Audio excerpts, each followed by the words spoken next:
और इस वक्त जबकि हम करौली महाराज के दरबार में जनसमूह हैं, करौली महाराज लगातार अपने तमाम उन भक्तों से, श्रद्धालुओं से मुलाकात करते रहते हैं। और इस वक्त भी आप अगर देखें, मैं अपने सहयोगी अजय से भी कहूंगा कि इतनी बड़ी तादाद में इनके श्रद्धालुओं की संख्या यहाँ रोजाना होती है। और जब इतनी बड़ी संख्या में लोग यहाँ पर होते हैं तो अब इसी बात के लिए कहा भी जा रहा है करौली महाराज की ओर से कि दरअसल सनातन के कुछ विरोधी हैं जिन्हें ये नहीं सूट कर रहा कि इस तरह से सनातन के मानने वालों की संख्या बढ़ती चली जा रही है, और वो जिस तरह से उन्हें कहते हैं उससे उन्हें क्या फल मिलता है, उनसे भी बात करने की कोशिश करेंगे। लेकिन करौली महाराज खुद यहां पर हैं। जिस तरह से आरोप अब एक के बाद एक भी लगने शुरू होते हैं, आप अलग अलग तरह से उसका जवाब भी दे रहे हैं। कुछ लोग कहते हैं कि हम चमत्कार की उम्मीद से आए थे, लेकिन चमत्कार तो आपने किया नहीं और इसीलिए उनके साथ गलत व्यवहार हो गया। गलत इरादे से आए थे, स्वस्थ होने नहीं आए थे, वो बदनाम करने के लिए केवल आए थे। जब उन्हें पता है यहाँ चमत्कार नहीं होता, हर वीडियो में बोलता हूँ मैं कि सृष्टि में ही कोई चमत्कार नहीं है, इस पूरी सृष्टि में कोई रहस्य नहीं है, तो फिर कहाँ से चमत्कार और दरबारों में होने लगे। कोई चमत्कार नहीं, सब कुछ नियम से होता है, प्राकृतिक नियम से घटित घटनाएं सब कुछ प्रकृति के नियम के अनुसार होती हैं। कुछ भी चमत्कार सृष्टि में है ही नहीं, सब कुछ नियम से है। तो ये जो इतनी बड़ी तादाद में श्रद्धालु यहाँ पर पहुंचे हुए हैं, कुछ लोग दावा करते हैं कि उन्हें बड़ा फायदा भी हुआ है। आप कहते हैं कि आप पढ़े लिखे तरीके से विश्वास करने के लिए भी प्रेरित करते हैं, साइंटिफिक तरीका है। वो क्या तरीका है? अगर ये चमत्कार नहीं तो फिर वो पद्धति क्या है? जो नहीं जानते हैं, कभी होते हुए नहीं देखा है, अनुभव नहीं किया है, तो उन्हें चमत्कार लगता है। नियम को नहीं जानते तो रहस्य लगता है उन्हें, इतनी बात है केवल। बाकी मेरी दृष्टि में इस पूरी सृष्टि में कुछ भी चमत्कार नहीं। मैं भी कह दूंगा मैं इसको गायब कर दूंगा, तो मैं तो विज्ञान का छात्र हूँ, मैं इसको पिघला दूंगा, तो अभी आग में डाल के पिघला दूंगा, पानी बन जाएगा 1500 डिग्री में। और मैं कहता हूँ उसको गायब कर दूंगा तो 2500 डिग्री में इसको पिघला करके उड़ा दूंगा, हवा में भाप बन के उड़ जाएगा। ये तो विज्ञान है, नियम से हुआ ना। इसको हम चाहे 1500 डिग्री में उड़ा दें तो नहीं उड़ा सकते। तो विज्ञान है हर चीज़ का, नियम से हो रहा है, हर चीज़ नियम से ही होती है। ऐसे ही हाइट बढ़ा लेने को लेकर के लोगों के दावे हैं कि आपके पास में आए, उनकी हाइट कम थी, हाइट बढ़ गई, तो ये तो साइंटिफिक तरीके से हो सकता है। आप कह रहे हैं कि चमत्कार नहीं, फिर ये कैसे संभव है? वही तो कह रहा हूँ, इसका वैदिक नियम है ना, इसका प्रकृति में नियम है। जैसी आपके अंदर स्मृति होती वैसे आप बन जाते हो। अगर आपके अंदर नाट्यपन की स्मृतियाँ हैं पूर्वजों की तो आप नाट्य हो जाओगे। आपके अंदर लंबी स्मृतियाँ हैं आपके पूर्वजों की लंबे होने की, आप लंबे हो जाओगे। उसी को लोग बोलते हैं जेनेटिक। हम कह रहे हैं स्मृतियाँ पूर्वजों की, हम भी पूर्वज कह रहे हैं जेनेटिक, आनुवांशिक, हम भी वही कह रहे हैं। वो अंग्रेजी में बोल रहे हैं तो हिंदी में बोल रहे हैं। तो अगर वैसी स्मृतियाँ लंबे होने लगे तो यहाँ दरबार में जब अपना आदमी प्रार्थना पूजा करता है, अनुष्ठान करता है एक दिवसीय, तो उसके बाद विराट ऊर्जा का भंडार होता है। उसके बाद वो संकल्प करता है, प्रार्थना करता है और अपने लिए प्रार्थना करता है मुझे ऐसा ऐसा हो जाए। स्मृतियाँ बन जाती है उसके पास और वो लंबा हो। और ऐसे ही तमाम यहाँ पर कुछ श्रद्धालु आए भी हुए हैं उम्मीद से, और हम ये चाहेंगे कि आप अपनी वो जो प्रक्रिया है, जो जिस तरह से उन्हें रिलीफ मिल सकता है, जो भी उनकी आस्था है, वो जारी रखें। लेकिन कुछ लोग जो आरोप भी लगाते हैं वो लोग भी हैं। उन्हीं में से कुछ लोग डॉक्टर चौधरी जो ये कहते हैं कि दरअसल बाबा चमत्कार नहीं कर पाए थे और इसीलिए उनके साथ में यहां गलत व्यवहार हुआ है।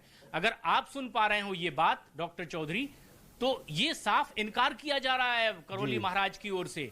दरअसल आपकी ही बात को कहा जा रहा है कि साजिशन आप ऐसा करने आए थे। देखिए, मैं साजिशन करने क्यों आऊँगा? इन्होंने सामने सामने मुझे गाली दी है कि पगलेट कहा है और अपने गुंडों को इशारा किया है कि बाहर निकालो ऐसे साले को, गाली दे रहे हैं सामने सामने। तो ये कोई ये संत हो सकते हैं क्या जो व्यक्ति गाली देता है और मारपीट करवाता है? ये तो आतंकवादी हैं।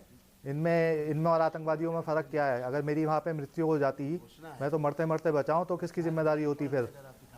और 2 लाख रुपए में के लिए फंसाना चाह रहे थे, मुझे ट्रैप में फंसाना चाह रहे थे कि जो है पैसे का वहाँ इन्होंने एक रहस्यमयी जो है मकड़ जाल बना रखा है।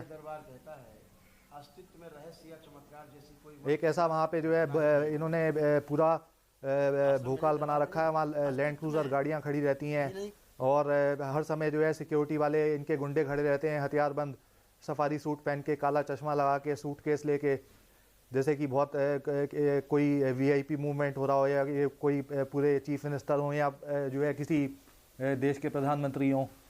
तो और ऐसे ही जो है इनके यहाँ वहाँ लेडी मार्शल्स होती हैं, तो इनके खिलाफ कोई आवाज़ ही नहीं उठा पाता। सब पैसे देते हैं वहाँ लुट के, और अपना जो है जैसा ये कह देते हैं, इनकी हाँ में हाँ मिलाते रहो तो ठीक है, और इनकी हाँ में हाँ अगर आप इनका थोड़ा सा आपने इनको जो है थोड़ा सा इनसे आपने सवाल कर लिया तो वो इनको चुप जाता है।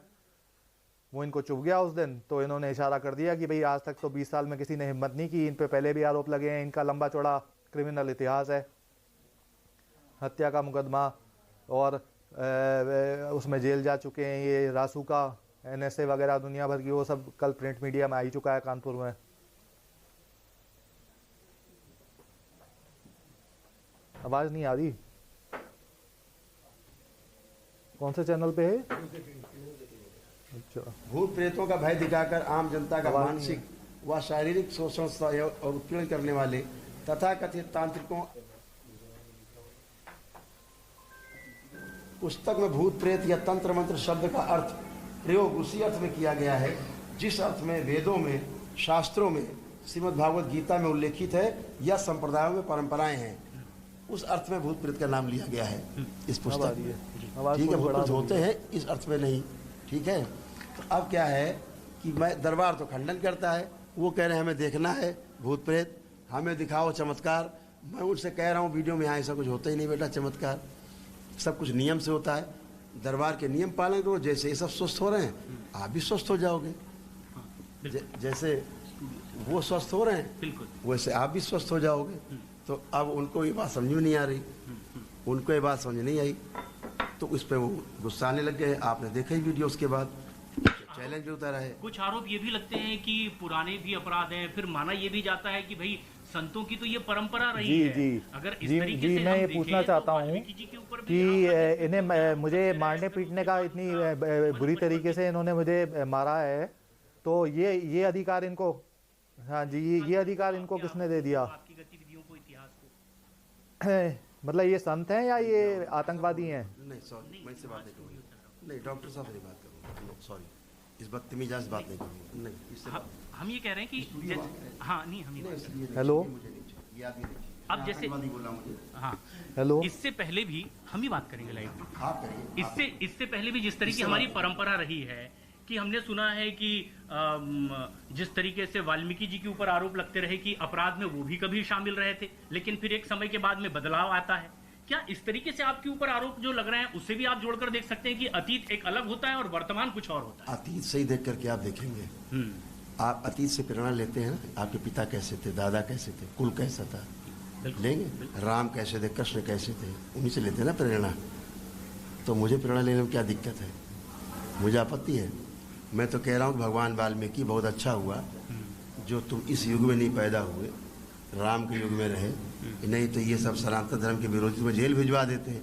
ये कहते तुमने रामायण कैसे लिख दी, वाल्मीकि रामायण, तुम तो डाकू थे, तुम्हें तो अधिकार नहीं लिखने का, तो कुछ भी कह सकते थे, है ना। भगवान कृष्ण को तो छोड़ते नहीं, ये लोग जेल में डाले रहते हैं कि तुम तो ये करते हो। ये उनका व्यक्तिगत विषय लगता है या फिर ये कहीं साजिश आपको दिखाई देती है? षड्यंत्र। और ये करने वाले कौन? यही एजेंट, सनातन धर्म को बदनाम करने वाले ये एजेंट हैं, नंबर 1 के एजेंट, पक्के एजेंट।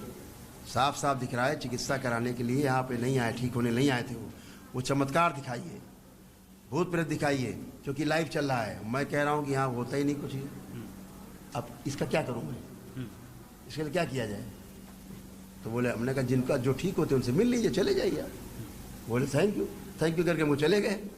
अब किससे लड़े, किससे भिड़े, क्यों लड़े, क्यों भिड़े? मैंने ना मारपीट की, ना मैंने कोई उनको साथ बदतमीजी की, ना मैंने गाली गलौज किया, ना मैंने असंसदीय भाषा का उनको लिए कोई प्रयोग किया सामने। ऐसा मैंने कुछ भी नहीं किया कि मारो कूटो, इनको मार डालो। और वो जो तमाम लोग आरोप लगाते हैं वो ये कि वीडियो भी हमारे पास है और इसीलिए पुलिस या कार्रवाई वो आगे बढ़ा रहे हैं, वो उन्हें दिखाया। पुलिस के लिए जांच का विषय है, पुलिस के जांच का विषय है, तो पुलिस को जांच करने दिया जाए। और ये घटना फरवरी में हुई थी और मार्च में अब ये गतिविधियां आगे बढ़ रही है, इस पर क्या विशेष? ये तो मैं बार बार कह चुका हूं, ये षड्यंत्र का हिस्सा है। अच्छा, साजिश का हिस्सा है कि इनको इतने पढ़े लिखे अगर हैं, अगर या तो बेवकूफ़ आदमी है ये, अगर पढ़ा लिखा आदमी है तो कम से कम एक पुलिस कंट्रोल रूम को सूचना देना चाहिए था। हर आदमी, छोटा आदमी कर देता है तुरंत। बोले नेटवर्क नहीं था, तो यहाँ से चले गए और वहाँ के तक इनको यहाँ इनको नोएडा तक नेटवर्क नहीं मिला, और उसके बाद 1 महीना इनको नेटवर्क नहीं मिला। 1 महीना तक कुछ भी नहीं। और 1 महीने बाद अचानक से प्रकट हुए, रातों रात। एक एक्स डीजीपी हैं, सपा समाजवादी पार्टी गवर्नमेंट में रहे हैं, उन्होंने थाने में आकर के बैठ करके और उस FIR को लिखवाया।